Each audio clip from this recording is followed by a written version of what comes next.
नमस्कार बच्चों, बीसीए वाले के इस ट्यूटोरियल में आपका स्वागत है, अभिनंदन है। और आज हम लोग इससे पिछले क्लास में जितना हम क्लास किए हैं वो सब था एक बेसिक।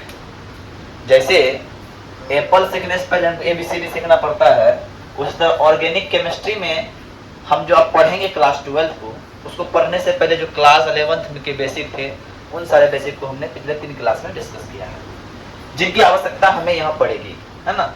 तो अब हम आते हैं, आज हमारा चैप्टर चालू होता है। चैप्टर ये 10 है, ये हमारे केमिस्ट्री का चैप्टर 10 है और ऑर्गेनिक का ये पहला चैप्टर है। इसको नाम बोलते हैं हम लोग हेलो एल्केन एवं हेलो बेंजीन। तो सर दो चीज यहाँ पे आ रहा है, एक आ रहा है हेलो एल्केन और एक आ रहा है हेलो बेंजीन।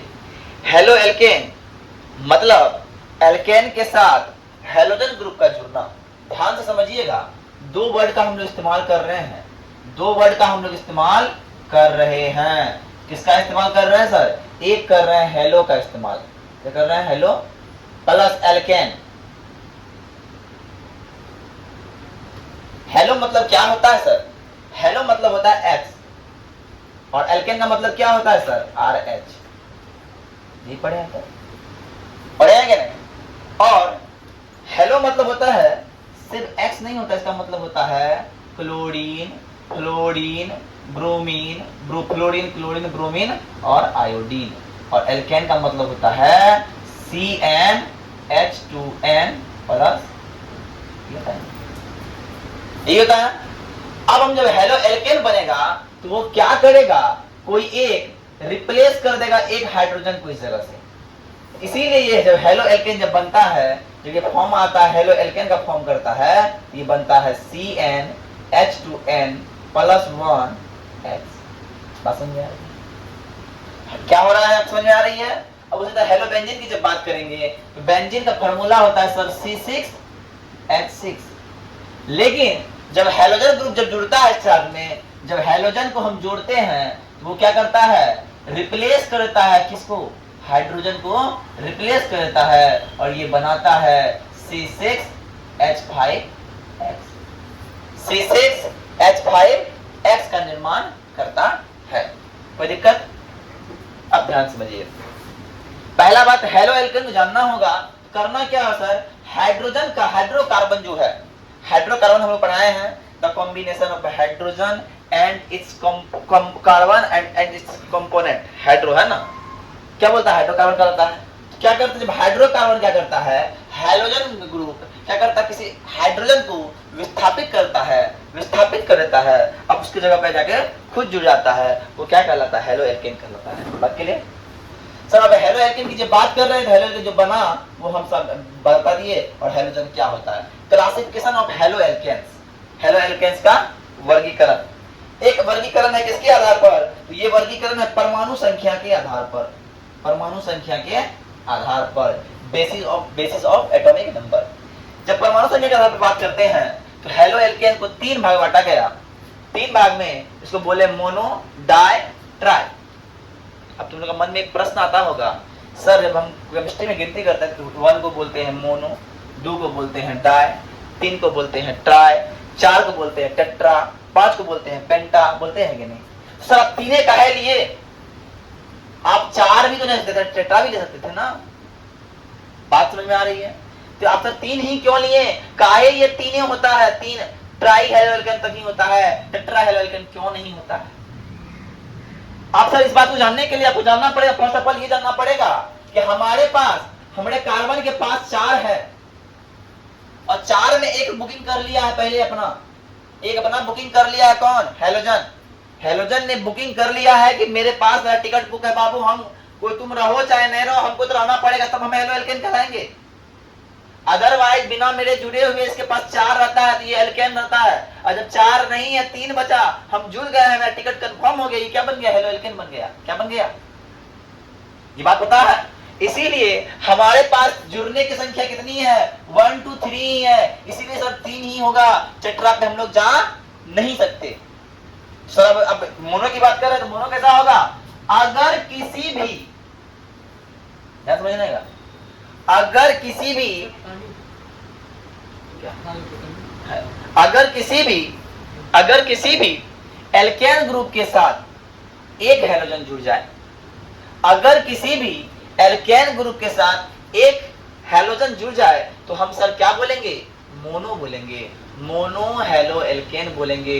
दो जुड़ जाए तो डाई हेलो एल्केन बोलेंगे, और तीन जुड़ जाए तो ट्राई हेलो एल्केन बोलेंगे। एक जुड़े मोनो, दो जुड़े डाई, और तीन जुड़े ट्राई। बात समझ में आ गई? कोई बड़ा कॉन्सेप्ट था? नहीं था।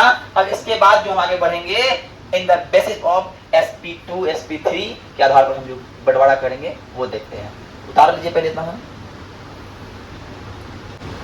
अब देखिए ये क्या है? एल्किल हैलाइड है। In the basis of sp3 hybridization, ध्यान समझिएगा, sp3 हाइब्रिडाइजेशन के लिए मेरे पास नंबर ऑफ सिग्मा बॉन्ड कितना होना चाहिए था रे? नंबर ऑफ सिग्मा बॉन्ड 4 होना चाहिए था, होना चाहिए ना? होना चाहिए था।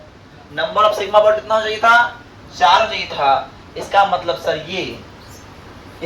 सर ये, अगर हम इसको इस तरह से लिखे, ये एल्किल हैलाइड भी है, इसी को बोलते हैं। नंबर ऑफ सिग्मा बॉन्ड कितना है? 4 है। तो पहला बात ये हमको देखना है कि एल्किल हैलाइड है कि नहीं है। हमको देखना होगा नंबर ऑफ सिग्मा बॉन्ड कितना होगा भैया। प्रसंकरण कार्बन कितना होगा? कार्बन का नहीं, कार्बन जिसके हेलो एल्केन के बगल में, हैलोजन ग्रुप के बगल में जो कार्बन है उसका प्रसंकरण कितना होना चाहिए? sp3 होना चाहिए। पहला बात ये हमको जानना होगा। पहला बात ये जानना होगा कि क्या होना चाहिए? sp3 होना चाहिए। अब सर इसी में आइएगा, इसी में 1 डिग्री 2 डिग्री 3 डिग्री, इसी को बोलेंगे। यहाँ पे जो है उसको हम बोलेंगे वन प्राइमरी, सेकेंडरी और टर्सरी बोलेंगे। यहाँ बोलेंगे प्राइमरी, सेकेंडरी और टर्सरी। अब बात समझिए, यदि if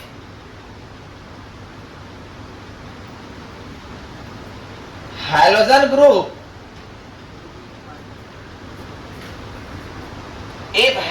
group, joint with one alkyl group,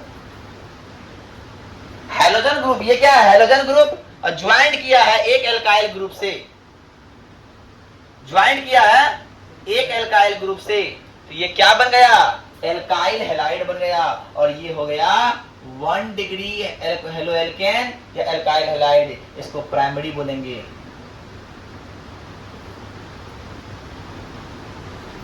बात के लिए यदि ध्यान से देखिएगा, यदि मेरा हेलो एल्केन जुड़ जाए कितने एल्काइल से? सर 2 एल्काइल से, 1 and 2, that is called 2 degree, is called secondary। और यदि ये जुड़ जाए 3, यदि ये जुड़ जाए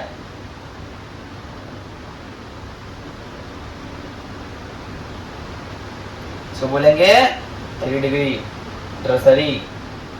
क्या बोलेंगे? टर्सरी बोलेंगे।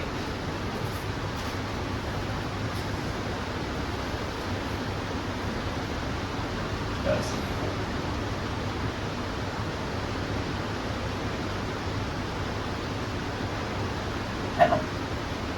यार क्या समझ में आया कि sp3 हाइब्रिडाइजेशन के आधार पर, sp3 हाइब्रिडाइजेशन के आधार पर जब हम एक बांटते हैं, ये बनता है हेलो एल्कीन और हेलो एल्काइन।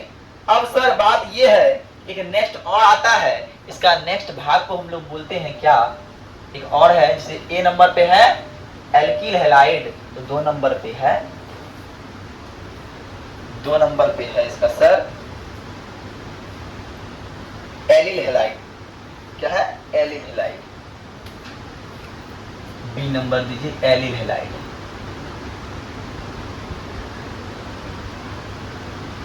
एलिल हैलाइड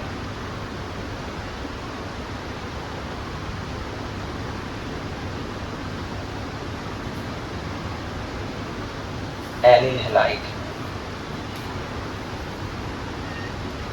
अब एलिल हैलाइड की बात कर रहे हैं सर, एलिल हैलाइड की जब बात कर रहे हैं तो एलिल जब बात करेंगे हमको पहला चीज चाहिए कि उसमें डबल बॉन्ड वाला कार्बन तो चाहिए ही चाहिए। इसका जो हम देख लेंगे, ये हो गया डबल बॉन्ड वाला कार्बन, और डबल बॉन्ड वाला कार्बन किसी न किसी रूप से जुड़ा होगा हैलोजन ग्रुप से। हैलोजन ग्रुप से किससे जुड़ा होगा? नहीं, डबल बॉन्ड, सिंगल ग्रुप जुड़ा होगा, डबल बॉन्ड लगा होगा। मतलब ये कि डबल बॉन्ड तो चाहिए, डबल बॉन्ड होना चाहिए, लेकिन डबल बॉन्ड तो होना चाहिए, लेकिन हाइड्रोजन ग्रुप जिस कार्बन से जुड़ा है उसका हाइब्रिडाइजेशन कितना चाहिए सर? sp3 होना चाहिए। क्या चाहिए? sp3 हाइब्रिडाइजेशन ही होना चाहिए। इसका क्या होना चाहिए? 3 हाइब्रिडाइजेशन ही होना चाहिए। ऐसे एग्जांपल के लिए अगर मान लो, अगर हम ले लेते हैं CH3 CH2 CH2 C और फिर लेते हैं C नहीं, C है ना, CH2 और फिर लेते हैं, क्या ये एलिल हैलाइड है? पहला बात, एलिल हैलाइड के लिए डबल बॉन्ड चाहिए। दूसरा बात, उससे कोई कार्बन सिंगल बॉन्ड से जुड़ा हो जो कि हैलोजन ग्रुप से जुड़ा होना चाहिए, और वो जो कार्बन जुड़ा हुआ है उसका हाइब्रिडाइजेशन sp3 होना चाहिए। तो सर इसका हाइब्रिडाइजेशन sp3 यहाँ पे है। कैसे आप देखिएगा sp3 है कि नहीं है, पता करने का कैसे कीजिएगा? इसको आप तोड़ सकते हैं, इस तरह कर सकते हैं, इसको आप इस तरह कर सकते हैं, अरे कर सकते हैं कि नहीं?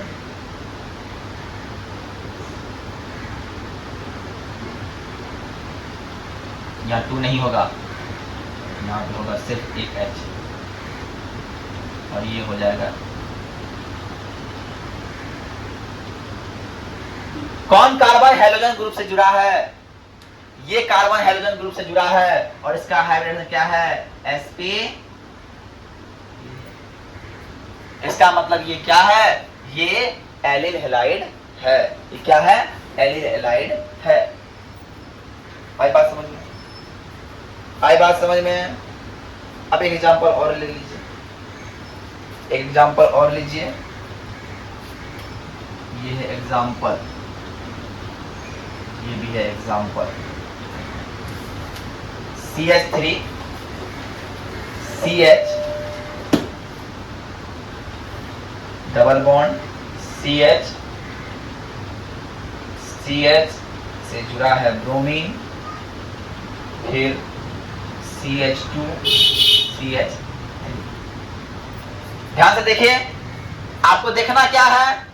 हमको देखना है हैलोजन ग्रुप, दिख गया, उसके बगल में कोई कार्बन है, दिख गया, उसके बगल में कोई कार्बन है, दिख गया, और उसके बगल कोई कार्बन डबल बॉन्ड से जुड़ा हुआ है, जुड़ा हुआ है। मतलब ये भी क्या है? और ये वाला कार्बन का अगर प्रसंकरण निकाले sp3 होगा 1 2 3 4 होगा। इसीलिए हम बोलेंगे ये भी क्या है? इसका हाइड्रोजन कितना है? sp3 है, और जब sp3 हो जाए तो ये क्या कहलाएगा? ये एलिल हैलाइड कहलाएगा। कोई दिक्कत? तो नोट करो। Connection successful. अब देखिए बेंजीन हैलाइड है, बेंजीन हैलाइड में क्या होगा? बेंजीन तो मेरा होगा ही, बेंजीन तो होगा ही, लेकिन बेंजीन के साथ कोई कार्बन ग्रुप जुड़ेगा और उसके बाद कोई हैलोजन ग्रुप जुड़ेगा, है ना? बेंजीन के साथ कोई कार्बन ग्रुप जुड़ेगा और उसके बाद कोई हैलोजन ग्रुप जुड़ेगा। ध्यान से समझिएगा आप लोग, है ना? आपको दिख रहा होगा कि ये जो इसका हाइब्रिडेशन कितना है, आप बात समझिए, इसका हाइब्रिडेशन कितना है? इसका हाइब्रिडेशन 3 है, sp3 है कि नहीं है ना? sp3 कैसे होगा? ध्यान देख लीजिए आप लोग कैसे बनेगा। तो मान लीजिए हम बेंजीन की बात अगर करते हैं, बेंजीन ये है, बेंजीन ये है, H H H। यहाँ कितना सिग्मा ग्रुप, सिग्मा बॉन्ड बन रहा है? 1 2 3 4 बन रहा है। मतलब हैलोजन से जुड़ा हुआ जो हैलोजन से जुड़ा हुआ जो कार्बन है उसका हाइब्रिडेशन कितना है, sp3 है। और इसीलिए हाइब्रिडेशन के आधार पर, sp3 हाइब्रिडेशन के आधार पर हेलो एल्केन जो है वो तीन भाग में है। पहला क्या है, पहला है एल्किल हैलाइड, दूसरा है एलिल हैलाइड और तीसरा है बेंजीन हैलाइड। बात समझ में आई? कल हम sp2 के बारे में बात करेंगे, जब अगली नेक्स्ट क्लास में हम लोग sp2 के आधार पर डिवाइड करेंगे और देखेंगे, ठीक है ना। आज के लिए इतना ही। जय हिंद, जय भारत।